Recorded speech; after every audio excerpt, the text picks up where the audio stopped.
popular video conferencing company Zoom has agreed to pay $85 million in a settlement over claims that it violated the privacy rights of its users. Now, you may remember last year when there were reports of Zoom calls that were being held for company meetings or elementary classrooms that were then hacked and infiltrated with racist language and pornography. That led to the company being hit with a class action lawsuit amid allegations that it wasn't doing enough to protect its users. Now, Zoom has also been criticized for sharing personal data from its users with the likes of Facebook, Google, and LinkedIn. The settlement is seen as a little low for a company that has made $1.3 billion in subscription fees, but the plaintiffs are expected to seek more than $21 million in court costs. As a result, Zoom has promised to enhance security measures by alerting users when meeting hosts and participants are using third-party apps. The company says it will also provide specialized training for its employees on privacy and data handling moving forward.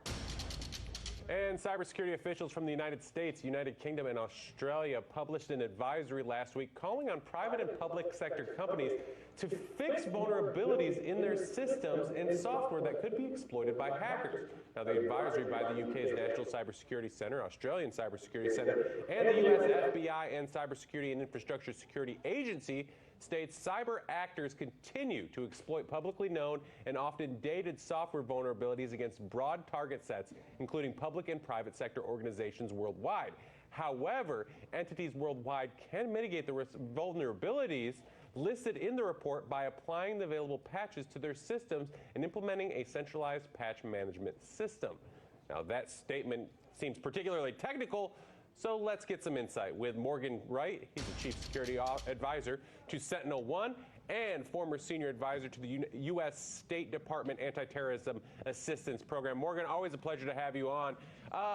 The advisory says 4 of the most targeted vulnerabilities in 2020 had to do with VPNs, cloud-based services, and other protocols that essentially allow people to remotely access network. Obviously, many were forced to work from home amid the pandemic, but we are seeing so many companies saying that that's going to continue likely. Does having telework capabilities make private and public organizations more vulnerable to these types of attacks? You know, Brett, simply having the capability doesn't make you vulnerable, but when you fail to secure it, you fail to implement the right controls, you fail to patch the systems, that's what makes you vulnerable. And yes, there's a lot more telework, remote working going on. In fact, you know, work is no longer a place you go. It's now something you do. For example, West Virginia, I believe, lost 3% of their population. Why? Because people could work remotely, so I think they moved to Florida. So, you know, we're seeing a huge shift in this, and the real big impact to this, Brett, is the lack of people, the lack of skills in this area. We cannot hire our way out of it, and quite frankly, with the amount of code that's out there and the amount of technology that's out there, there's just simply not enough people to keep up with it. Now, Morgan, one of the other things that this advisory mentioned was it stated that 4 of the top vulnerabilities ranged from 2018 to 2020, but had yet to be fixed or patched. And I mean, frankly, we tend to hear in every major cyber attack that they had been warned by experts of issues within their system. So why does it take so long to get the appropriate fixes in before something happens? I mean, is it just about funding here? You know, no, it's not. A lot of it's about priorities. It's about people, and it's about the ability to scale. And it goes back to there's just simply not enough people. So, you know, what they've really got to do, there's a reason Microsoft, Cisco, you know, you name it, Oracle, there's a reason they released patches because something's wrong in there. Apple released patches when they found out that there were 0-day vulnerabilities in their Safari browser that was being used by the Israeli organization NSO to target things.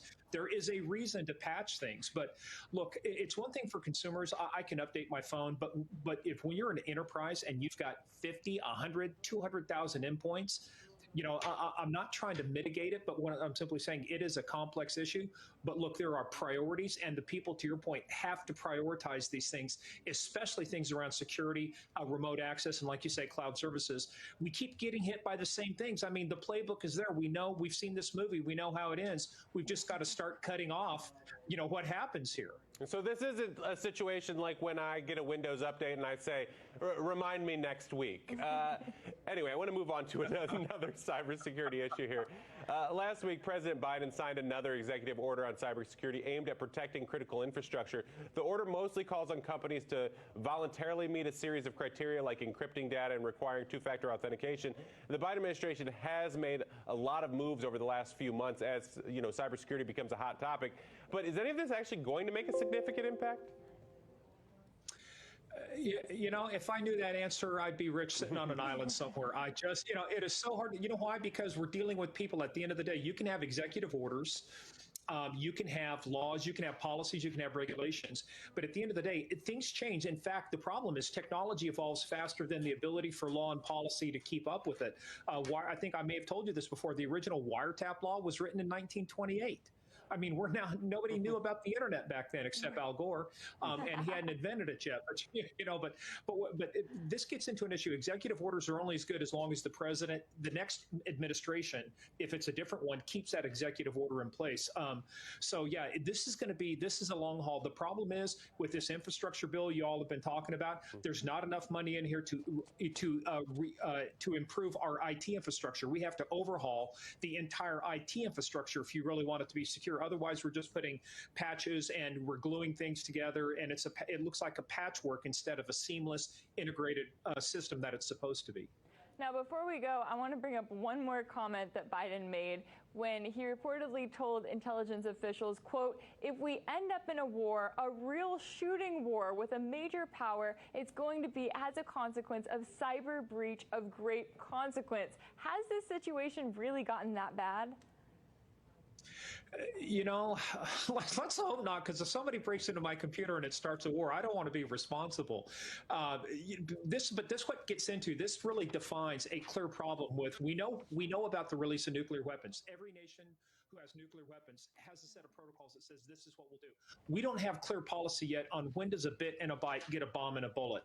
I will tell you, a breach may not cause a war, but I will tell you that the use of offensive cyber weapons, offensive cyber technology will absolutely be part of a hybrid war in the future. If there's to be one in Taiwan, between China and places like that, even the Philippines, I think a hybrid cyber war like has been done in the past will be absolutely an essential element of any future conflict. And that was exactly the point I was about to make, was that it seems like that's actually going to be the next front in those types of wars, rather than it would be maybe the cause of a next thing. But I'm not the President of the United States. He is, so he can make those decisions. Alas, we're out of time. Morgan Wright, cybersecurity advisor with SentinelOne, thank you so much. You bet, Brent. Thank you. And that's it for this time. You can catch Boom Bust on demand on the Portable TV app, which is available on smartphones and tablets through Google Play and the Apple App Store by searching Portable TV. Portable TV can also be downloaded on Samsung Smart TVs and Roku devices.